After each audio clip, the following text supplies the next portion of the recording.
Dito sa Papa Dudut Stories, ikaw ay hindi nag-iisa.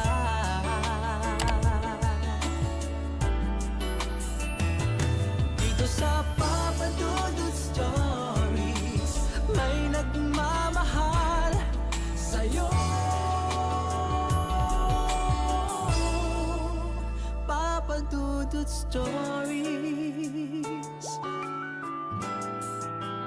Papa Dudut Stories. Dear Papa Dudut, sa lahat po ng mga nakatutok ngayon, huwag pong kalimutan mag-like, mag-share at mag-subscribe. Maraming salamat po sa inyong lahat.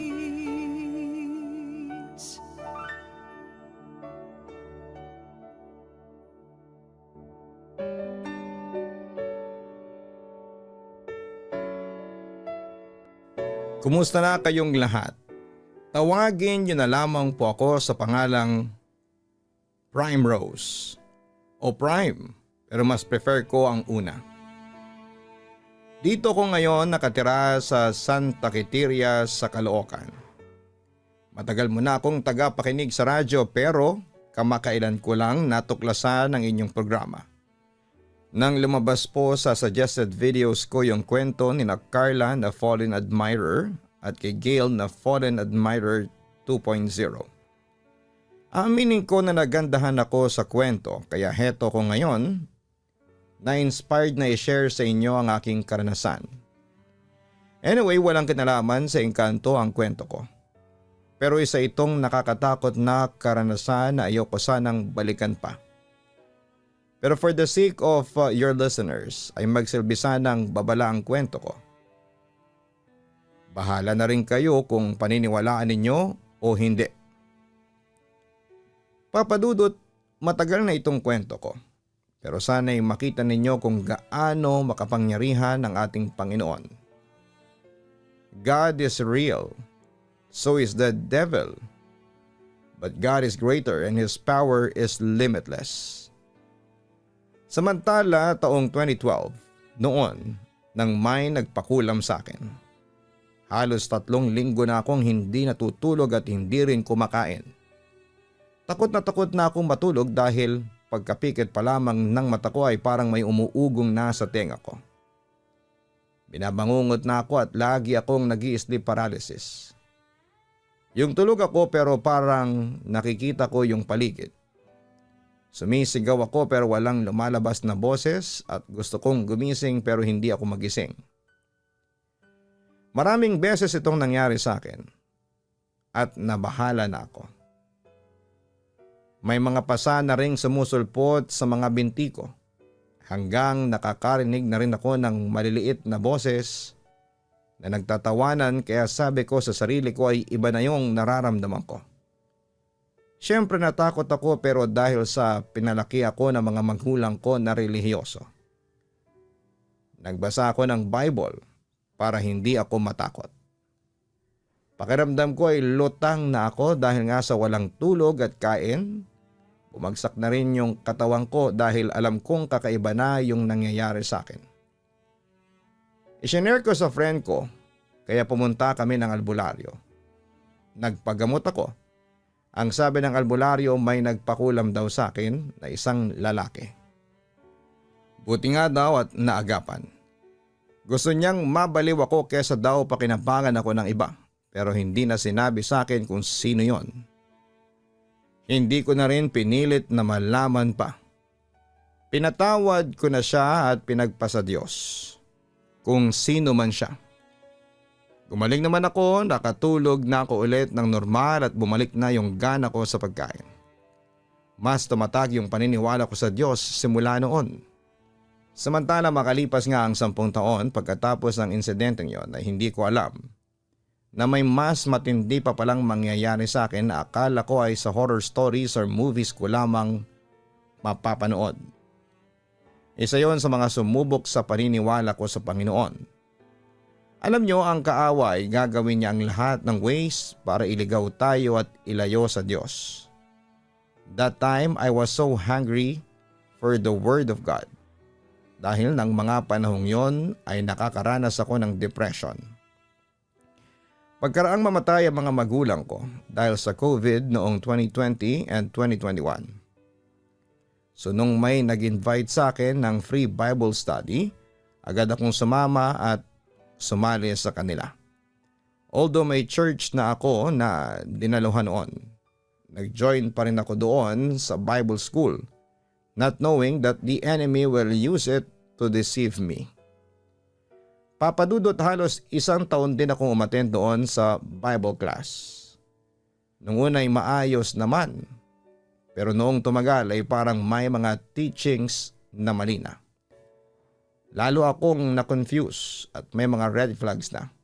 Pero tinuloy ko pa rin kasi sabi ko, sinimulan ko na rin lang, edi tapusin ko na.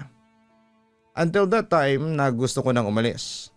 Pero natatakot akong magpaalam kasi baka sabihin nila na betrayer ako. Na nasa katotohanan na ako pero aalis pa ako. Hindi ko alam na lalong lumakas ang depression ko. Umiiyak ako lagi, nagpe-pray kay Lord na kung wala sa katotohanan yung church o Bible na yon ay tanggalin na lamang ako doon. Naulit yung nangyari noon lampas 1 linggo na hindi na naman ako makatulog at hindi kumakain. Umiinom lamang ako ng tubig noon pero walang kain dahil wala na akong ganang kumain pa. Until that day na napossess na ako ng bad spirit. Akala ko ay totally healed na ako sa kulam na naranasan ko noong 2012. Pero nagkamali ako. Dahil ang mga demonyo o bad spirits ay naghihintay lang pala ng chance na mapossess ako sa mga panahong mahina ako. Physically, emotionally, and spiritually.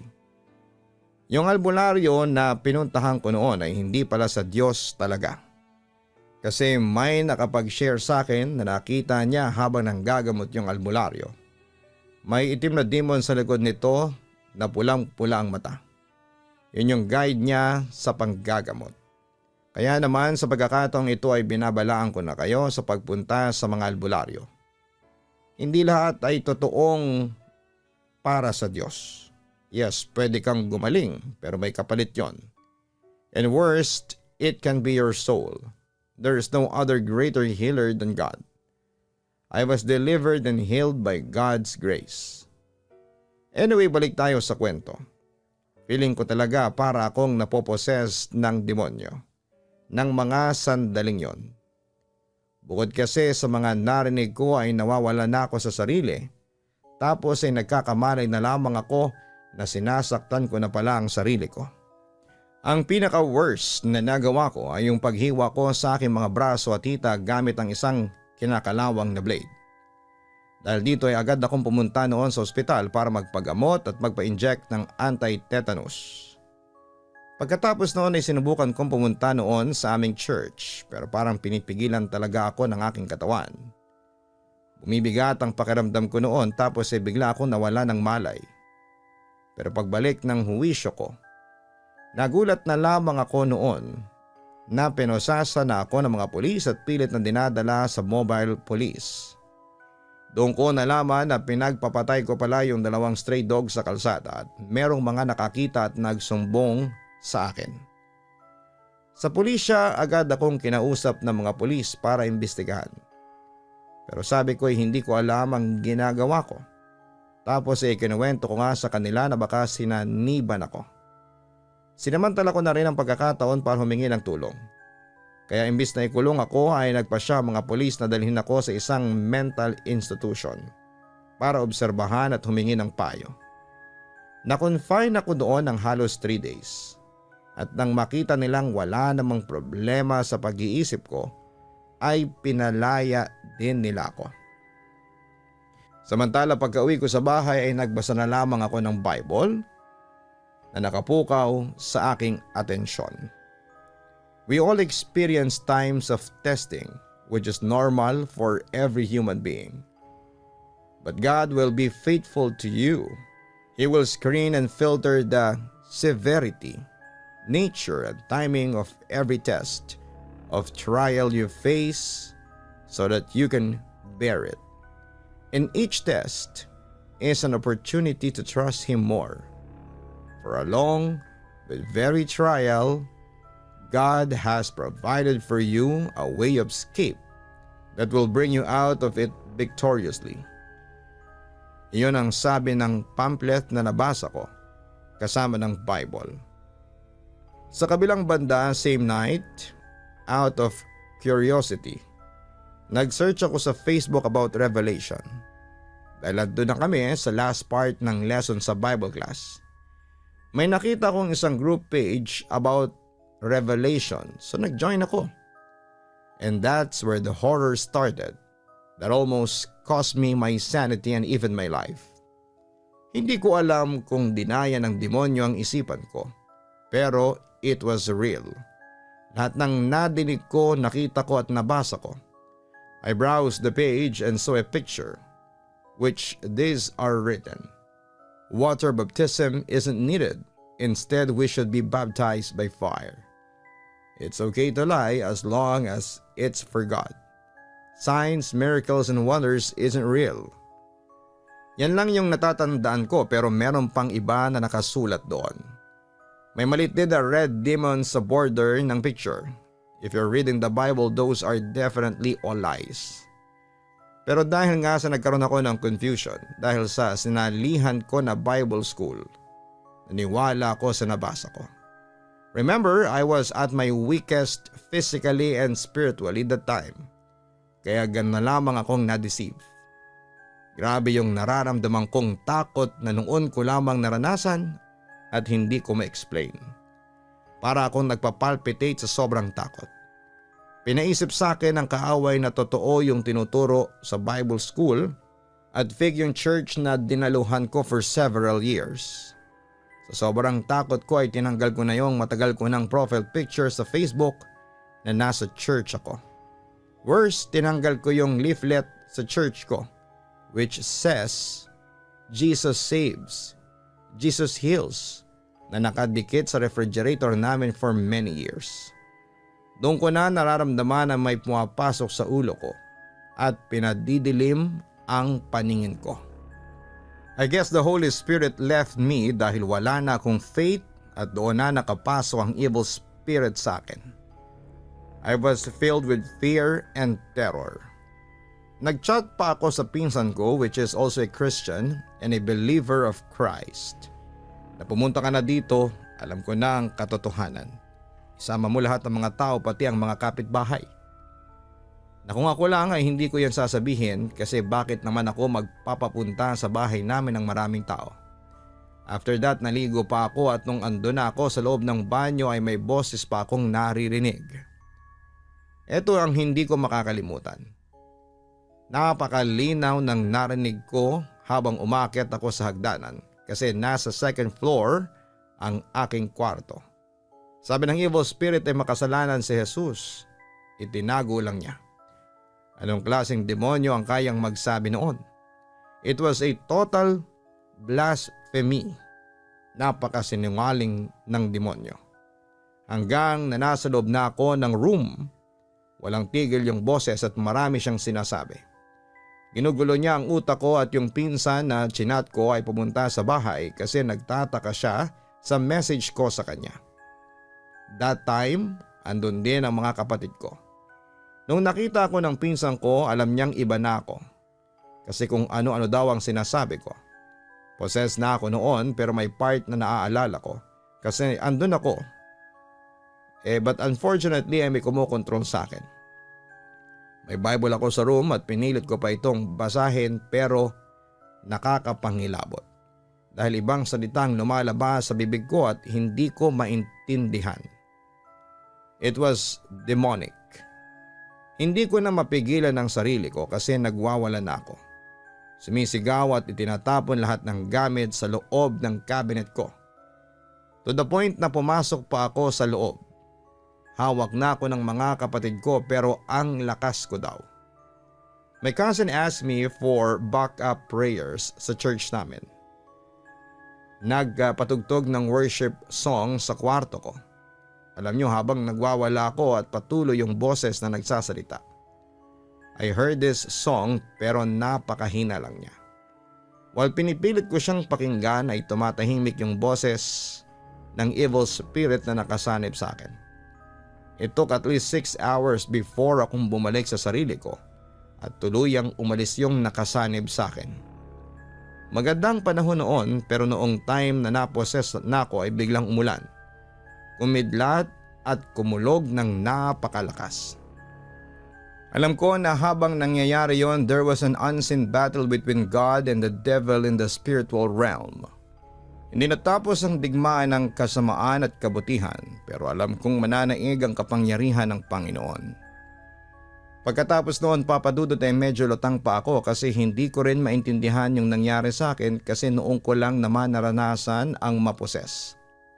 3 p.m. na noon at nakatulog ako dahil sa pagod na rin. Hanggang sa sumapit ang gabi doon ko na-realize na sinapian na talaga ako ng masamang elemento. Nag-leave ako doon sa group page na sinalihan ko noong morning at dinilit ko yung picture na sinave ko sa phone ko. Even the messages na chinat ko sa cousin ko ay dinilit ko rin. It's weird kasi when I tried to search again for that page ay hindi ko na talaga makita. Nawala na siya. I was so thankful kasi halos mabaliw na ako. Pero hindi ako pinabayaan ng Diyos. Pinagpatuloy ko lamang yung pakikinig ng worship songs and prayers. My faith was restored. Pero hindi sumuko ang demonyo sa panlilin lang. Akala ko ay tapos na pero babalikan pa pala nila ako makalipas ang 6 na araw at mas madami pa sila. Ito na yung ikalawang possession ko. Talagang gusto nilang sirain ang isipan ko para masira ng tuluyan ang pananampalataya ko sa Diyos. Your battle was tough because of how God wants to use you. The devil won't fight someone who isn't God's possession and treasure. Always remember that you are worthy and loved by our great and living God. His name is Jesus. Yan ang isa sa mga nabasa ko noon na message mula sa pinsan ko. Samantala pagkaraan na kong maposes noong Friday na yon, may mga weird na nangyari sa akin sa mga sumunod na araw. Remember, may nagpakulam sa akin upang mabaliw ako 10 years ago. But it manifested on 2022 because I lost my faith. Tapos 2 beses na bigla na lamang may sumulpot na itim na alupihan sa paanan ko sa may pinto at banyo namin, which was noon lang nangyari sa akin. Another incident nung nasa loob ako ng kwarto ko. Madaling araw na yon, sakto nagising pa ako. Biglang may pumasok na malaking salagubang na itim na may sungay at dumapo ito sa akin. Hinuli ko ito gamit ang kumot ko while saying in Jesus' name.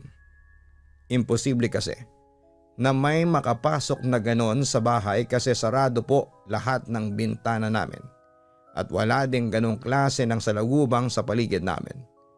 Nilagay ko ito sa isang maliit na box at binigay ko sa kapitbahay ko upang sila na mag-dispose. Kasi iba ang pakiramdam ko sa insekto na yon. Nakakatakot. Hanggang sa dumating ang araw ng linggo. Dumalo ako sa gawain namin sa church somewhere in San Pablo, Laguna. There I decided na babalik na ako dito sa church ko talaga at alis na ako sa Bible school na sinalihan ko that was meant to deceive me. I felt that it was the rightest thing to do. Humingi rin ako ng tawad noon sa Panginoon. But then again, the devil wouldn't give up easily. Akala nila ay tuluyan na nila akong maililigaw at masisira ang isipan ko. Pero ang Diyos na aking pinaglilingkuran ay mas makapangyarihan. Hindi niya ako binitawan at pinabayaan sa laban na ito. Binalikan ako ng mga evil spirits na sumanib sa akin at mas madami pa sila. It was Wednesday nang mangyari ang ikatlo at last demon possession ko. Katulad nga ng sinabi ko ay parang totoo ang digmaan sa pagitan ng kabutihan at kasamaan. Hindi ko ito nakita pero naranasan ko ito. Totoo ang mga demonyo, they really exist to kill and destroy. Kaya dapat nating pagtibayin ang ating paniniwala sa Diyos. Samantala ay sinamantala nilang maraming takot ang namamayani sa puso ko. Kaya napasok na naman nila ako. Para akong may schizophrenia, paranoid noon. Kung dadalhin ako sa doktor ay malamang ang sasabihin sa akin ay may mental illness ako. But it was beyond that. Alam nyo, madaming cases ng mental illness are actually demon oppression. And my heart goes for them. Because I know how hard their battle is. Yung mga nakikinig na boses saying negative things tulad na lamang ng kukumbinsihin kang magpakamatay. At ipamukha nito sa iyo na worthless at wala ka ng pag-asa. Ito ang daan ng demonyo para sirain ka. Our mind is the devil's playground, kaya we should fill it with our weapon that is God's Word. Umaga ito nangyari sa bahay ng tiya ko at nang witness ito ng mga pinsan ko at mga kapatid ko. May part na hindi ko na maalala pa yung ibang mga nangyari at ginawa ko. Napakalakas ko daw na nagawa kong buhatin yung crib ng isang kamay lang at hinagis ko pa ito. I was cursing foul words and profanities. Lahat ng pagmumura. Sinabi ko na daw. Iba-iba na rin daw ang boses ko. May maliit at malakas na boses. The worst part is demonic na yung boses na lumalabas habang galit na sumisigaw. Ginagaya din ng evil spirit pati yung pagsigaw ng hallelujah in mockery. Uhaw na uhaw daw ako at nakailang hingi ako ng tubig. But I remember that part na nilagyan ako ng asin sa bibig ko. Alam niyo, galit na galit yung nakasanib sa akin. So it's true that evil spirits and entities despise salt. Lalo daw akong nagwala. Dumudura daw ako at halos tumutulo na ang laway habang dinudura yung asin. Kasi sobrang sama ng lasa nito sa mga demonyo. Umaangat na rin ang katawan ko pababa sa sofa na kinakaupuan ko. Pero may mga humahawak sa akin kaya hindi daw ako makalutang. Nakapagtataka lang daw na kahit sobrang lakas ng sigaw ko ay hindi man lang ito nakikinig ng mga kapitbahay, which was imposible. But I guess angels covered the place for that battle. Papadudot hindi ko mawari na lahat ng yan ay nangyari sa akin. Grabe ang trauma sa mga naka-witness niyan sa akin. My relatives asked again for backup prayers sa church ko. Sakto may service ng Wednesday. They casted out and rebuked the evil spirits and unti-unting kumakalma ako at umaalis yung mga nakasanib pero halos inaabot from morning till evening ang pagposes sa akin. The demons never want to leave but God is a great deliverer. Pinasabay ako sa prayer kung saan ay tinaas ko ang mga kamay ko at nagsisi ako. Hindi ko rin alam kung bakit ako sumabay sa prayer and after that ay tumalon ako ng 3 beses habang sinasabi ang katagang hallelujah, praise the Lord. That was the moment I was finally freed from demon possession.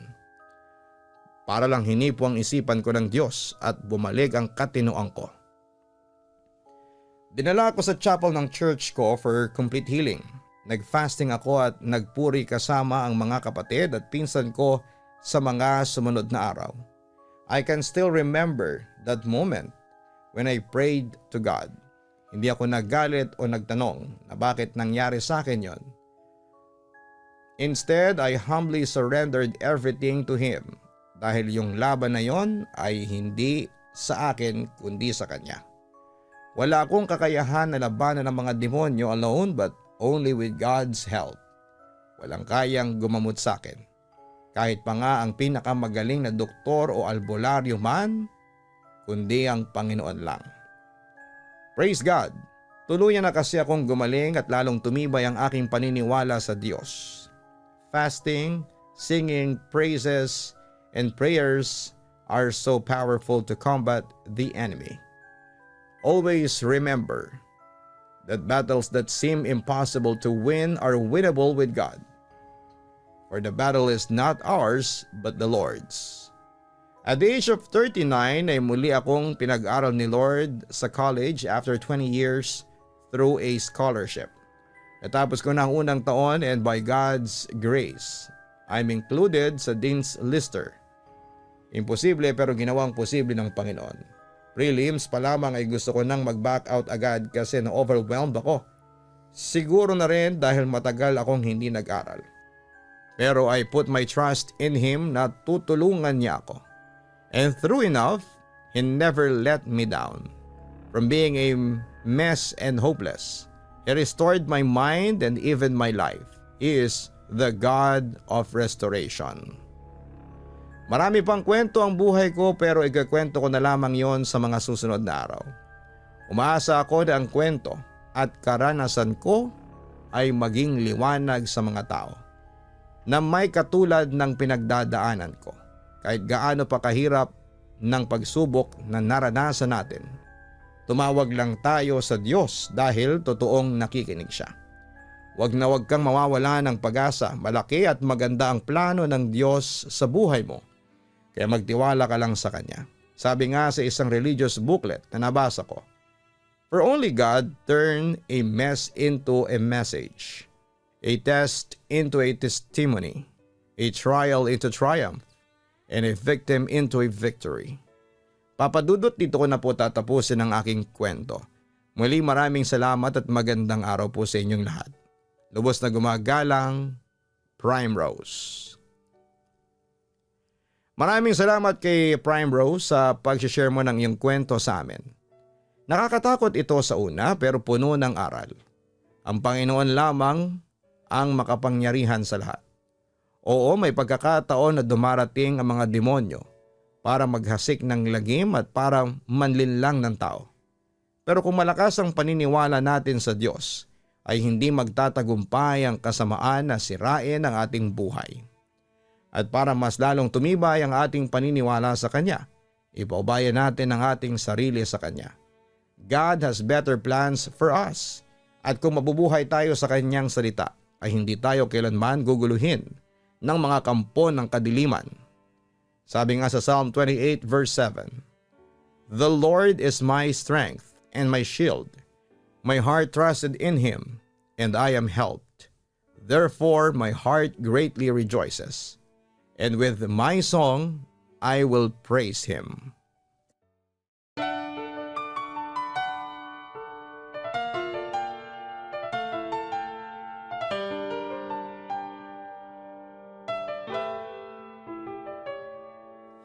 Ang buhay ay mahiwaga, laging may lungkot at saya. Sa Papa Dudut Stories, laging may karamay ka.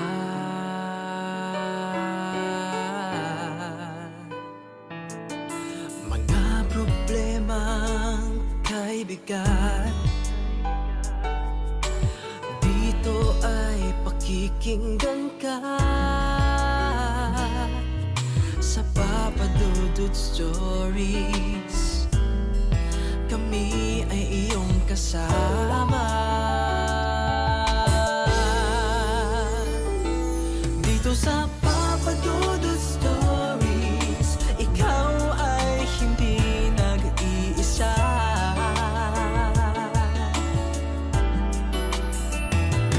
Dito sa Papa Dudut Stories, may nagmamahal sa'yo. Papa Dudut Stories, Papa Dudut Stories,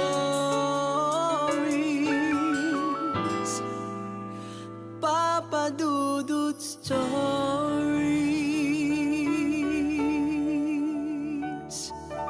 Dito sa Papa Dudut Stories.